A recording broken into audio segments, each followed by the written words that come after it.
This video was brought to you by Brilliant. On Monday morning, Russian state media reported two large explosions at two Russian air bases. The Engels 2 airbase in Saratov Oblast and the Diaghilevo air base in the Ryazan Oblast, 3 kilometers west of Ryazan city. Now, you might be thinking that explosions at military installations aren't exactly unusual during wartime. But what makes these attacks so remarkable is that these air bases are literally hundreds of kilometers away from the front lines. And they came a day after Ukraine announced successful tests of a long-range strike drone. Now, this looks like pretty terrible news for the Russians, because it might mean that the Ukrainians have the capability to strike targets well within Russia, not just in and around the battlefield. And this poses both a military and political problem for the Kremlin. So in this video, we'll be taking a look at the strikes themselves, how they might change the trajectory of the war, and what all of this says about modern warfare more generally.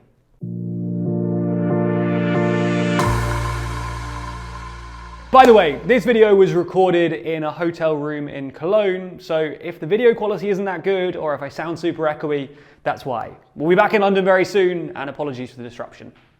So, let's start with the strikes themselves. At about 6 a.m. local time on Monday morning, Russian state media outlets reported that there had been two major explosions at the Diaghilevo and Engels 2 air bases in Russia. According to the Russian Defense Ministry, 3 Russian servicemen were killed and 4 were injured, and the large explosion in the video was apparently the result of an exploding fuel tanker. According to Russian state media outlet Baza, 2 Tu-95s were also damaged by the explosions. Now, while Ukraine didn't officially take responsibility for the attacks, Ukraine's Air Force put out a provocative tweet with photos of the aftermath of the explosions. And it did all happen just a day after Ukraine's domestic arms manufacturer announced that it had successfully tested a drone with a range of 1,000 kilometers. So it's pretty safe to say they were behind it. And this is a big achievement for them, because since the war began, the Ukrainians have been trying to design a cheap strike drone akin to the Shahed drones made by Iran and the Switchblade drones designed by the US, which have both proved particularly effective in the conflict thus far. Now, obviously the Ukrainians don't have the same tech as the Iranians or the Americans, but that doesn't seem to have stopped them, and it looks like the drones that were used in Monday's attacks were actually modified Soviet recon drones made in the 70s and 80s with an improvised 75-kilo warhead. But this isn't the first time that the Ukrainians have modified Tu-141s. Way back in March, a Tu-141 with a warhead attached accidentally landed in Croatia. And in July, Russian authorities claimed that they'd shot down 2 Tu-141s headed for Kursk. Now, this is all bad news for Putin, both politically and militarily. Politically, it's deeply embarrassing. Engels 2 and Diaghilevo are 2 of the largest air bases in Russia, and 2 of only 3 air bases that host Tu-95s. And just the fact they've been struck will be politically humiliating for him. Not least because Engels 2 is 700 kilometers away from the closest Ukrainian position. And, as expected, that didn't go down well on Russian Telegram channels.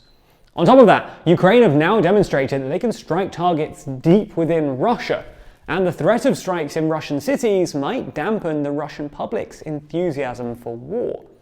Assuming these modified drones really do have a range of 1,000 kilometers, which is what the original unmodified Tu-141s had, and what the Ukrainians claimed in their recent press release, then that means they could reach Moscow, St. Petersburg, or even as far as Dagestan. While the Russian public has so far appeared pretty supportive of Putin's so-called special military operation, this support is at least partly contingent on them being insulated from the worst of the conflict. Since he came to power in the early 2000s, there's been an implicit contract between Putin and the Russian people that as long as he stays in power, he'll keep them away from the front lines. Which is why he's tried to move the military away from a conscription model towards a professional contracted army, and why he's so far refrained from going for a general mobilization. And ultimately, all of this is what's made him so popular among the Russian public. But if drones start landing in, say, Moscow, this could be a violation of the implicit contract, and it could undermine support for both the special military operation and Putin himself. Beyond just the politics, militarily, it's bad for quite a few reasons too. Obviously, the fact that 2 bombers have been damaged is bad news in and of itself. But perhaps more significantly, the fact that Ukraine can now strike targets hundreds of kilometers behind front lines will put even more pressure on Russia's logistical operations. With these modified drones, Ukraine can now strike ammo deposits and other military bases deep within Russia, including hangars where Russian vehicles are literally lined up in rows waiting to be hit.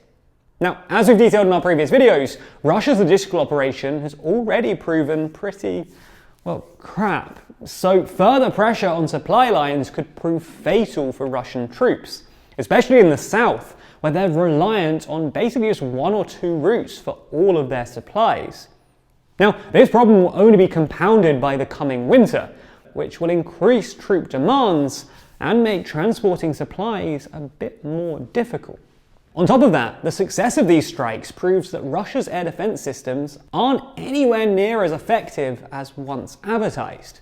The fact that a 50-year-old jet-powered Soviet drone was able to travel literally hundreds of kilometers into Russia suggests that these systems, or at least the ones deployed in Russia, aren't as effective as the Kremlin thinks they are. And that is obviously bad news for Russia, because it leaves Russian targets vulnerable to Ukrainian drone strikes. But it also undermines their nuclear deterrent too. That's because the strength of any nuclear deterrent depends on air defense, because you need good air defense to guarantee second strike capability and protect against a retaliatory strike. Now, obviously, if Russia's air defense isn't as good as advertised, then it undermines their nuclear deterrence, because other nuclear powers would know that they'd be guaranteed to strike their targets in the event of a nuclear exchange. You get the idea then. These drone strikes are bad for Russia and for the Kremlin across basically all dimensions. As a final thing, all of this is yet more evidence that drones are the future of warfare at large, at least in the near term.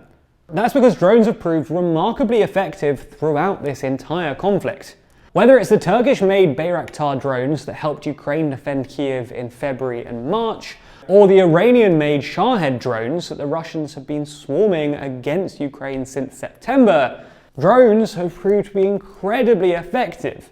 And they're also impressively cheap. A Shahed drone, for example, costs about 50 times less than a Caliber cruise missile. And this is all evidence that drones are perhaps the most cost-effective weapon in a modern military. Now, what Ukraine does with their newfound weapons and how Russia responds is yet to be seen. And I guess what you want me to tell you is that everyone in this situation knows what they're doing and is making rational decisions on the battlefield. But unfortunately, that's not always the case when it comes to politics. But it can be in your life if you sign up to Brilliant, the STEM learning platform where you can learn everything from quantum computing or algebra to logical decision making, a skill severely lacking in the world at the moment. Now, their logical thinking course might start simple, but it builds, teaching you logical reasoning skills until you're solving problems that previously seemed impossible. And it's the perfect time of year to invest in yourself too. With us heading into a new year, why not improve yourself and keep traveling on a journey of lifelong learning? And you'll get hooked on that empowering feeling of learning too, because this isn't just about memorization or lectures. Brilliant teaches you by doing, using active learning techniques to teach you the principles behind otherwise complex subjects, and ensuring that you actually understand what's going on. And it's not just traditional STEM topics either. There's some incredibly unique and fun stuff on there too, like courses from YouTubers, such as Kurzgesagt on nearby supernova, supervolcanoes, and the limits of humanity, or the brand new course from our Nebula friends at Real Engineering. Anyway, if you want to learn more in a fun way, then you should sign up to Brilliant, and the link in the description will get you 20% off an annual premium subscription, which is not only a great deal, but also supports the channel. So, thank you.